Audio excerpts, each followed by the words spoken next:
ஏன்னா இது வந்து அண்ணன் சொல்ற மாதிரிங்க, இந்த ஆட்சி வந்து முதலாளிகளுக்கான ஆட்சியா நடந்துட்டு இருக்குது.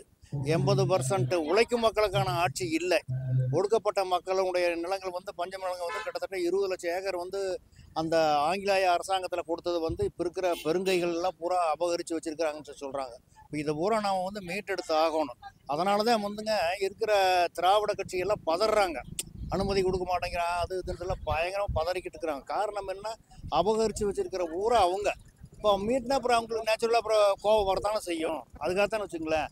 அதனால வந்து இது வந்து கட்டாயம் முன்னெடுக்கப்பட வேண்டிய ஒரு நிகழ்வு. அதை வந்து அண்ணா சரியா செய்யறாரு அப்படிதான் நான் நினைக்கிறேன். இப்படி பாத்தீங்கன்னா நாம் தமிழர் கட்சியில் நிறைய பேர் விலகிட்டும் சேர்ந்துட்டும் போறவங்க திருப்பி வராங்க. கட்டாயங்க இப்போ பார்த்தீங்கன்னா ஒரு சிலர் அவர் அண்ணன் சொல்ற மாதிரி வந்து நெல் மணிகள் இங்கே தான் இருக்குது. நெல் பதர்கள் தான் வெடிக்க போகுது. பதர்கள் போனாலும் முதல்ல போன மணிகள் வந்து இப்போ திருப்பி எல்லாம் வந்துகிட்டு இருக்கிறாங்க.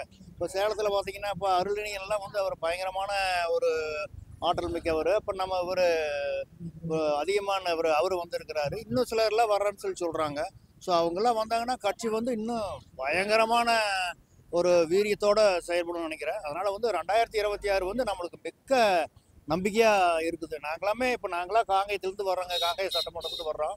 நாங்களாம் ஒரு ரொம்ப ஆர்வத்தோட வந்துருக்கோம் வச்சுங்களேன். இது வந்து இது மாதிரி எங்களை மாதிரி இப்போ நாங்கள் வரும்போது வழியில் பார்த்தோம், அங்கே மதுரைக்கு அந்த பக்கம் தெற்கு இருந்தெல்லாம் வந்து இருக்கிறாங்க.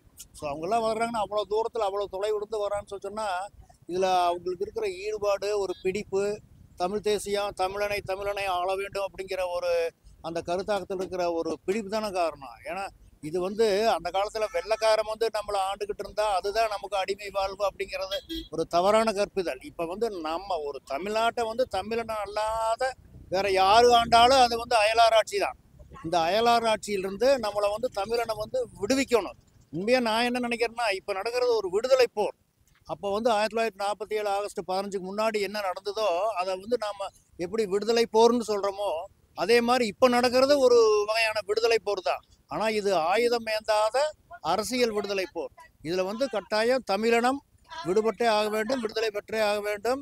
இது வந்து தமிழ் மக்கள், தமிழர்கள் இதை வந்து உணர வேண்டும். தமிழர் வந்து ஓர்மை அடைய வேண்டும்.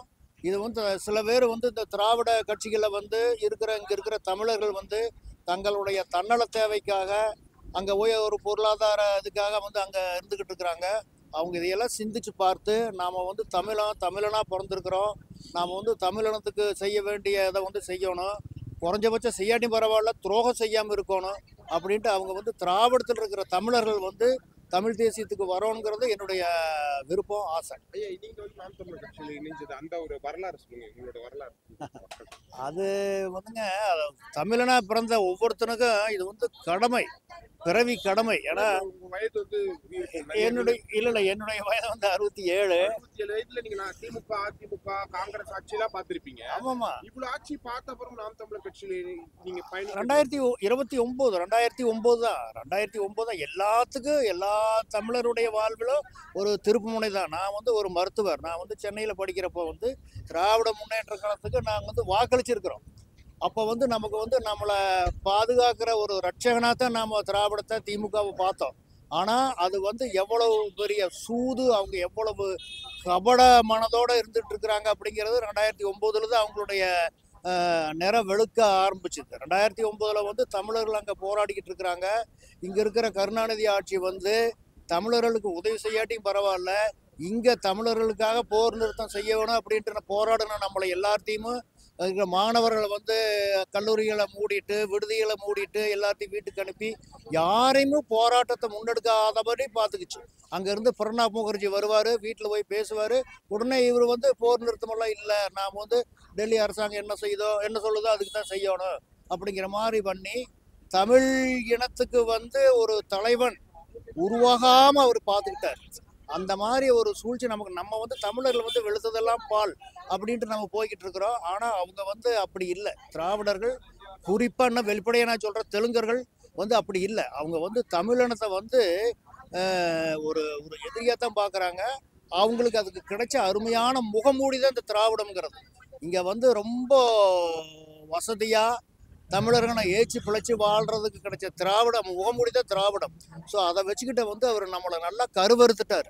அது தெரிஞ்சதுக்கு அப்புறம் தான் தமிழர்கள் எல்லாம் வந்து விழிப்படைந்து இப்போ வந்து நமக்குன்னு ஒரு அரசியல் வேணும் அப்படிங்கிறதுனால தான் இப்போ இந்த தமிழ் தேசியம்ங்கிற ஒரு கோட்பாட்டில் எல்லாம் இப்போ ஒன்று சேர்றோம். அதை வந்து சீமான் வந்து மிகச்சரியான நபர். இதில் சீமானை தவிர வேற யாரா இருந்தாலும் இந்நேரம் திராவிடம் வந்து விழுங்கியிருக்கும்.